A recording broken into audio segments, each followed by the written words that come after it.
ради дочки, ради того, что вот не умираю и жить не живу. Вот эта жизнь, утром встать, ну вот, привести себя в порядок и вот так сидеть.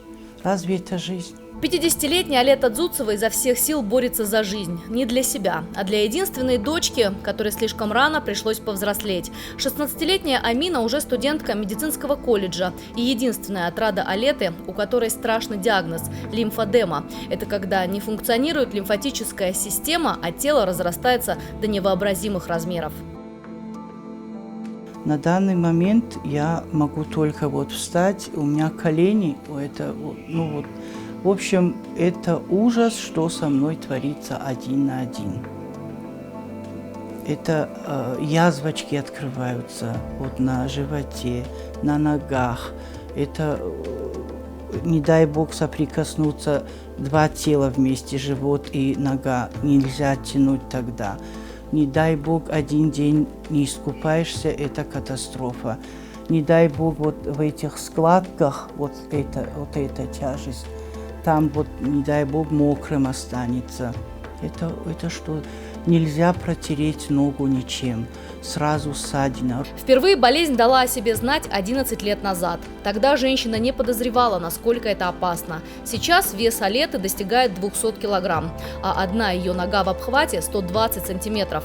В этом случае диета и спортивные упражнения бессильны, требуется экстренное и дорогостоящее лечение.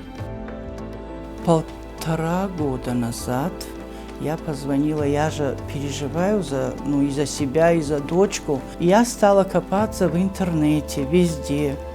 Нашла центр Макарова, самый первый, который появился у нас в России по лимфодеме. Позвонила им, они со мной связались, сказали, вот давайте консультацию. Консультация у них стоила тогда 5000. Вот если можете поверить, у меня тогда не было 5000, и они пошли навстречу и бесплатно сделали консультацию. И после этого менеджер связалась, и у меня есть вот этот лист, прайм-лист или что, вот сумма, где указано, что нахождение 2 месяца там же, в клинике, там, естественно, делают все обследования, можно мне лимфодренаж или нельзя. Они заказывают к концу лечения с Германии компрессионный трикотаж. Вот специально по моей ноге это вылечить нельзя. Я всем это говорю. Я не хочу никого обманывать. Любой интернет откройте, про эту болезнь прочитайте. Это вылечить нельзя. Лечат его прекрасно в Германии. Очень хорошо. Приостановить рост могут. Уменьшить наполовину могут. И если уменьшить, вы сможете ходить? Конечно, смогу. Это моя мечта. Я не знаю, как мне это передать. Алета Дзуцева 25 лет проработала учительницей начальных классов в школе селения Фарн. Сейчас она и дочка живут на пенсию женщины, и ждать помощи им, к сожалению, неоткуда. Квот на лечение этой болезни не предусмотрено. Сколько нужно денег объективно вот на все, на то, чтобы поехать, на то, чтобы там находиться?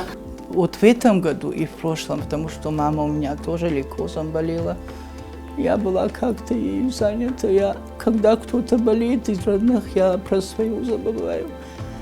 Я не звонила. Но вот тогда они мне сказали 1 миллион, грубо говоря, 200 тысяч, там 190 было и 180.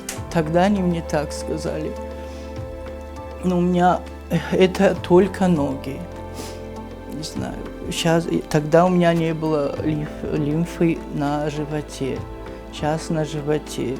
Эта рука тоже больше, чем это. Видите же разницу? В общем, левая часть вообще вся. А то, что с животом, это вообще вот как будто там огромная глыба камня, вот такая тяжесть. Клиника в Москве уже готова принять Алету. По самым скромным подсчетам, на лечение необходимо около 1,5 миллиона рублей. Но это не окончательная цена, и сумма может вырасти. Елена Черенкова, Савелий Зангеев, Осетия Ньюс.